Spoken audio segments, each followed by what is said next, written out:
المدينة ولهم يومان يلعبون فيهما فقال ما هذان اليومان قالوا كنا نلعب فيهما في الجاهلية فقال رسول الله صلى الله عليه وسلم إن الله قد أبدلكم بهما خيرا يوم الأضحى يوم الفطر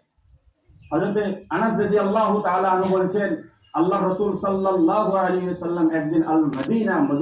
মদিনাতে আল্লাহ রাসূল সাল্লাল্লাহু আলাইহি ওয়াসাল্লাম আসলেন এসে দেখেন ইয়ালাবুনা ফীহিমা আর সেখানে মদিনার জাহিল গুলো আর মদিনার ইহুদি নাসারা গুলো সেখানে খেলাধুলা ইয়ালাবুন আরবি ভাষায় ইয়ালাবুন খেলাধুলা সেখানে খেলাধুলা করছে আল্লাহ রাসূল সাল্লাল্লাহু আলাইহি ওয়াসাল্লাম মা হাযানিল ইয়াওমান তোমরা এই নির্দিষ্ট দুই দিনে তোমরা কেন খেলাধুলা করছো তারা বলছে আমরা উম্মতের জাহিলিয়াতের যুগে আমরা এই যুগে খেলাধুলা করতাম এবং আমার বাপ দাদারাও খেলাধুলা করতো এই জন্যই আমরা খেলাধুলা করতাম আল্লাহ রাসূল সাল্লাল্লাহু আলাইহি ওয়াসাল্লাম এই কথাটা শোনার পরে বলল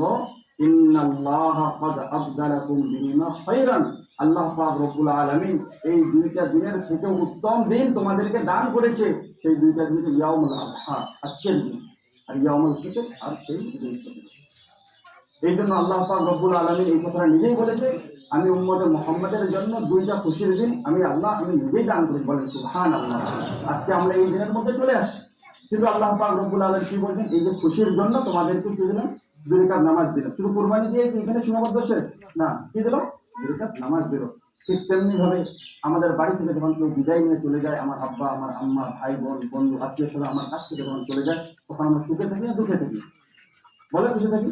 দুঃখে থাকি সেই দুঃখে কি আল্লাহ পাক রব্বুল আলামিন এমনিতে মাটি দিয়ে চলে আসতে বললো বলেন কি বলেছি দুই রাকাত জানাজার নামাজ পড়ে তাকে বিদায় দিয়ে দেওয়া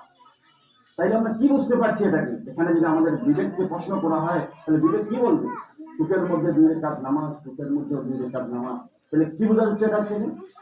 মুমিনের জন্য নামাজ সুখ এবং দুঃখেরই সাথে আর আজকে আমাদের মুসল্লি বিন্দুর মধ্যে দেখা যায় আমাদের ভাইদের মধ্যে দেখা যায় সুখে যখন তখন মসজিদে আসে তখন বাড়িতে বালা মসজিদ তখন মসজিদে প্রথম কাতার থেকে সরেই না একটু যে দেরি হয় বিভিন্ন রকম খবর করে এই জন্য ভাই মুমিনের নামাজ যে সুখের এবং দুঃখের এই জন্য আমরা কোন হালেই থাকি না কেন কোন প্রান্তেই থাকি না কেন আজকে ওয়াদা করে যাই যেন আমরা নামাজ না সবাই বলেন আল্লাহুম্মা আমিন আল্লাহ পাক রব্বুল আলামিন আমাদের সবাইকে বেশি বেশি করে আমল করার